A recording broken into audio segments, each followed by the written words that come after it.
Hey everybody, welcome back. I'm Brittany Hughes. You're watching MRC-TV, and this is your reality check. So this guy right here, this is 24-year-old Omar Al-Hardan. Omar's been living in the United States since being admitted as a refugee in 2009, when he was graciously allowed into our country after he found himself displaced and homeless in Iraq. Oh, and he just pled guilty to trying to join ISIS. Because nothing shows gratitude towards the country that gave you a safe haven quite like trying to join its enemies and blow it all to smithereens. So now let's back up just a minute. Omar was born in Iraq and came to the United States as a young refugee in November of 2009. At the time, Iraq, in short, sucked. American troops pulled out of the country in the summer of that year. Explosions and car bombs were frequent occurrences, and the government was in chaos.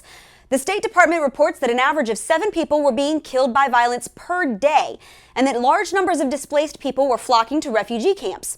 Gee, sound at all familiar? Well, how about this? Prior to entering our country, Omar spent time in not one, but 2 refugee camps in Jordan and Iraq. After being admitted into the United States, he was granted permanent resident status in August of 2011 and has since lived in Houston. But being allowed into the United States after his life pretty much went to crap in his home country apparently wasn't enough for young Omar.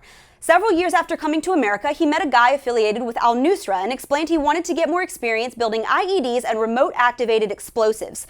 He said he'd also sworn a loyalty oath to ISIS and that he wanted to learn how to use cell phones as detonators.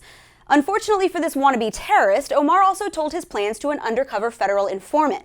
According to the Justice Department, Omar and the narc spent about an hour together in tactical weapons training where they shot an AK-47 that Omar mentioned he wanted. He also posted multiple statements on social media in support of ISIS, saying it was his greatest wish to blow himself up because he was, quote, against America. When authorities arrested Omar at his home back in January, they also found training videos on how to build remote detonators, electronic circuitry components, tools used to build circuitry, multiple inactivated cell phones, a prayer list for committing jihad and becoming a martyr, and the ISIS flag. Here's another tidbit. In 2009, the year Omar was admitted to the United States, the U.S. resettled more than 19,000 Iraqi refugees into American communities. It was that same year that 2 al-Qaeda terrorists disguised as refugees were discovered living in Bowling Green, Kentucky.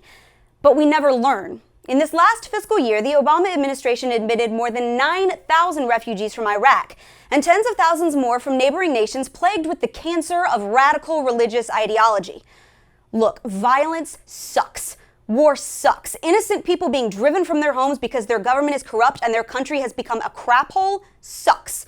And it speaks to the integrity of the American people that we all want to help those in need, including vulnerable people fleeing violence from crazy religious zealots hell-bent on serving some bloodthirsty god.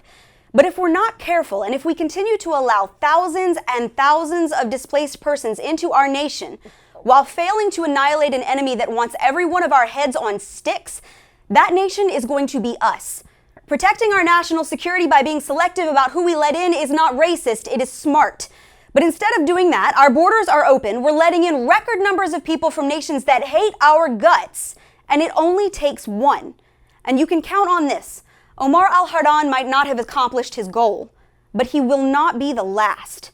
And that's your reality check, America. Thanks for watching, and check out more videos just like this one on YouTube or at mrctv.org. And as always, like us on Facebook, follow us on Twitter, and stay sane out there.